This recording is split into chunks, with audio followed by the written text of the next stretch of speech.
I think it's really important for us to put ourselves in their shoes as well, because oftenly I see bullies facing problems as well, and their coping mechanism is actually to bully the victim. Personally, I don't know anyone who is like a full-fledged bully, but some of my acquaintances sometimes do partake in like casual bullying.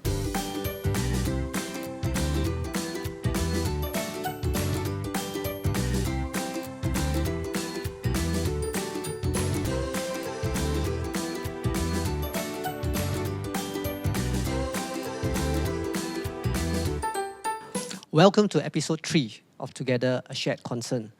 My name is Tzang, Tong, and I am an educator, teacher. We have been covering quite a lot of interesting perspectives and conversations earlier on in the first 2 episodes. We had perspective of what makes bullying, what's bullying like in the Gen Z world, and many interesting insights from the experts and the students. In episode 3, we'd like to enter in that conversation about why bullies become bullies. Esther, you are more than just an advocate for bullying. You are also a psychotherapist, and you can understand bullying from a psychoanalytical perspective. Why do bullies actually want to become bullies? Bullies somehow love the sense of control when they can make someone obey them, fear them, and do what they want them to do. And bullies has this really excitement and pleasure when they see victims crying, begging for help, begging to us, please stop. They make them feel powerful, and they make them feel that, hey, now I can ask for more. And the victimization, the bullying will continue. Actually, sometimes bullies themselves have also been bullied. Yeah, bullies themselves have probably gone through experiences in life where someone is controlling them. It could be the school, the teacher, the parent, or even just their whole life, everything they're subjected to being controlled. And therefore, when they feel that they are big enough, they're loud enough, they're fierce enough, and they found a way to intimidate someone and control someone, that's when they say, oh, I'm becoming more powerful. And when they've earned a place in their own society, meaning their classroom, your classroom is your society. When in your classroom, in his classroom or her classroom, he's found a status and hierarchy that everyone looks up to him or her, everyone looks up to his ability and his power, this bully will feel really good. And then with that power comes the authority that he thinks he has. In a way, we all know that bullying is not good behavior. It's something that we all frown upon. Maybe I'll hear more from the other experts here. Why is it that even when we know how hurtful we can be to another person, that we continue to do so? Do you have a perspective on this? Okay, let me say this. I don't like bullies myself, okay? So I do respect the fact that when you do have the power, then all the more you have to exercise that power with a lot of responsibility. Every powerful person has to be responsible for his or her action. Let's say you're a prefect of your class. Yes, you have to keep discipline, but always remember that discipline, you must apply it to yourself first. And having applied that to yourself, then when you do it to others, then you know you have to apply it with fairness, with righteousness. It's good to be a prefect, you know. That means you are well respected by your teachers and your own classmates, your own peers. But with it comes your responsibility. So sometimes people do, or your own classmates are a little bit unruly, then you know you have to exercise the discipline for which you have been given the authority to exercise. And, you know, sometimes you wonder, am I a bully by doing this? That's a good reflection that shows you are becoming wise. I like how you and Esther has brought up two very interesting points. Esther talking about how the victim of bullying eventually evolves to become a bully because there's certain kind of pent up, unresolved pain, and they are now taking that pain out to hurt another person. And then Dr. N, you kind of give us the perspective of how the conversation of bullying cannot exist without the conversation about power, and how power inevitably leads to some potential for bullying. I wouldn't say power leads to bullying. Power leads to potential for bullying, because when you have that power, you have that ability to do something about it. For your, since you have worked so much with parents and teachers, do you have a perspective about the nature of why bullies become bullies? It's still a question that I find I want more clarity on. I think apart from what Esther has said, bullying is also a defense mechanism. You kind of like put it in front of you so that people can't see what you really are. So not all bullies are confident, not all bullies are powerful, but they pretend they are. So they have to show that force, they have to show that power physically, and for guys, it's a lot to do with physical, because if you're strong, if you learn taekwondo in school or something, you can exert some force on some people. And for girls, there's a lot of ostracizing, right? You just, sideline some people who want to be part of your group, but then you don't want them. And that's a very powerful message, right? Or you message everybody except that person. But a lot of times when we work with some of the kids, and we realize that they are not bullies because they really want to be, but it's their defense mechanism, and it becomes a habit. That's the first thing that comes out, I protect myself first. And then, I don't care who gets hurt along the way, but I defend myself first. So that's one of the things. And one of the things that is saddest is parents' reaction. The protection from parents, like denial, like, no, my kid can't be a bully. The first bully case I've ever had is a 5-year-old kid. And parents don't believe 5 years old. How can my 5-year-old cute little angel kid be a bully, right? But he was a terrible bully. And the school never found out. We never found out. Teachers never find out, because he was a model pupil in class. It took a long time for us to figure that out. And we realized that he was so into bullying and wanting power because his grandfather used to watch all the, Chinese mafia shows. And the gangsters are like, gangster, he wants to be the head of the gangsters, right? And therefore, that exhibited. So in a lot of situations with very young kids, it's a learned behavior. Very powerful takeaway that I have here is seeing power, right? And how the learning, the learned behavior becomes translated. I'd like to just hear from the young guys now. All right, hearing this perspective of why bullies become bullies in your world, tell us something. Among your friends, those who are bullies, try to look at them not as the other this time now. Like, why? How did they become the way they are? Do you have any perspective on this, or are you able to observe anything that you can share with us? Okay, so I think it's really important for us to put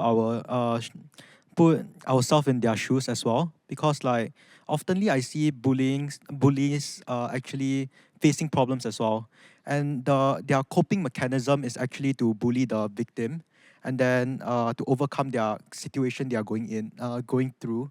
So for example, right, they could be going through some family situation, like there's fights going on between their parents, and then they find that they have no one to talk to. So the only way that they can actually cope with that is to bully someone else who is like maybe vulnerable or quiet.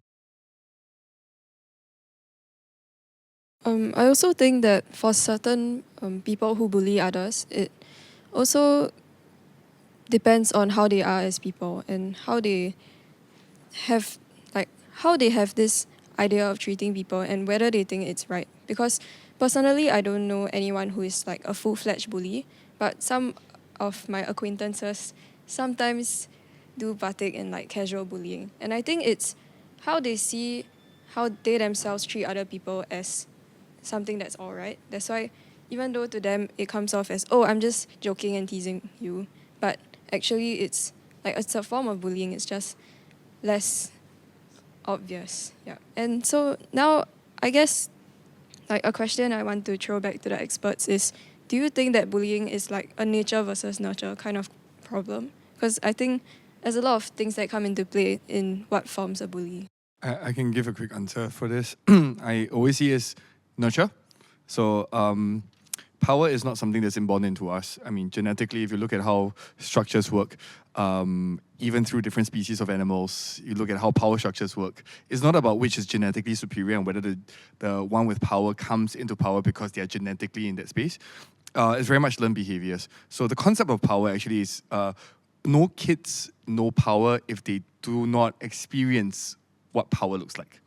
So as a concept within our minds, it's very much on the path of what we learn and what we see, and therefore we mimic. And I know this from all my ex-bullies because they have all the patterns in there as well. Adding on to what Ethan has said, you know, human behavior is an action-reaction. Right, so in bullies, you know, they look at this kid and then they you know, bully the kid and then they see what's the reaction. Now if the reaction is something where that kid can defend himself, the bully moves on to another person, right? So it's nurture, but at the same time, that learned behavior starts from very young, very, very young. If you look at babies, you know what do babies do? They throw something on the floor, the mother picks up. They throw again, the mother picks up again. And what is that? That's a reaction. Oh, if I do this, that's what my mom is going to react. If I do this, that's what my friend is going to react, right? And then they become more and more powerful when they get their way. And so if we kind of what we call, we feed the behavior. We feed the negative behavior, you know. And by keeping silent and letting them get their way, we feed it even more. This recurring conversation about learned behavior makes me think, who do we reward when somebody is exerting his power over another person? Who do we reward? Do we, the idea of encouraging, standing beside, or allowing a person to feel power, or to cheer on to a person? How often online have we seen somebody diss another person and everybody cheering that person saying savage, cool, badass, or he was flawed, mic drop? And in some way, it's some kind of like empowering whoever is more aggressive, right? And in a time where people are getting divisive, it's not about who is saying the right thing or who is overexerting their power. It's now a case of whose side do I choose to be on. And I think you guys brought some powerful points about how you want to be on the right side. You want to be on the right side. You don't want to be on the off side of the ones who are being targeted. It reminds me also of a quote from my film about how there was a line that says, people pick on you because you allow them to. Right? You talk about people being bullies choosing and deciding whether they allow themselves to be bullied. So tell me more about this. What other things have you observed about the characteristics of the bully? Actually, it's not so much of an observation, but a question to Dr. N. You're a family lawyer, right? So, could I ask, what for bullies, do you think that they could have some, like for the family background, do you think they could have something there? You mean they learn it from their parents? They see their parents fighting and they see maybe the father bullying the mother or the other way around. You know, it can be the other way around too. Well, it does happen. It does happen. And in that case, I mean, I always believe that a bully, all he needs is somebody who will just fight back. And the bully will shy away. Why? Because I think the bully knows he's not right doing what he's doing. Believe you me, everybody has a conscience, you know. That means somebody tells you right at the back here in your head that you're not doing something right.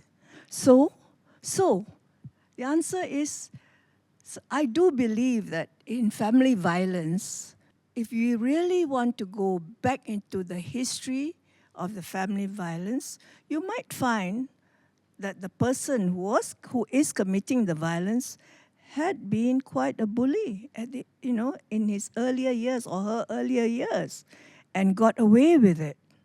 Why get away with it? Because the victims allow themselves to be bullied. And that is where I think why we as a community, we have to stop it. And if we can stop it at the level of children, youths, then I think there's a much better much better way of controlling. I don't like the word controlling, but it is controlling the scourge. It is a scourge on society. But the bully is a person who really at heart is a coward. That's how I look at it. And if everybody turns around to tell themselves, I have, and not just be a silent bystander, yeah, you'll find that in the end, that bully will shy away from his or her bullying methods. We now have a very interesting new perspective about fighting back. Like bullies will not take on you if you are willing to fight back. But you see, fighting back is also another thing. And this is where I think it's such a perfect time for me to get Esther's perspective. You know, like in your cases of dealing with victims of bullying, right? Does fighting back always work? It depends on how the victim fights back. Fighting back will always work if the way you fight back is appropriate and you're not just fighting back alone.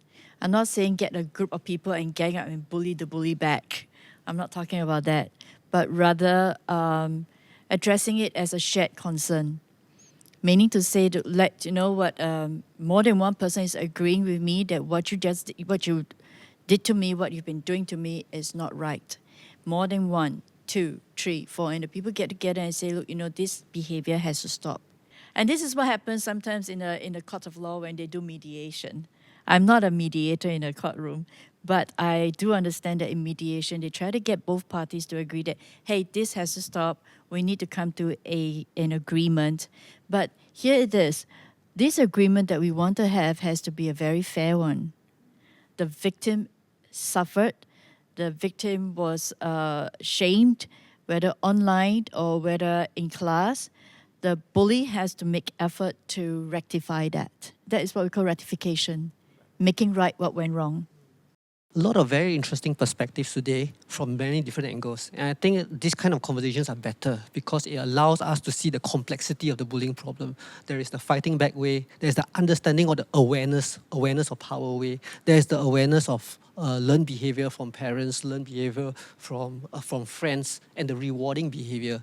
It also makes me realize something about the nature of the bullying conversation that we've always been having.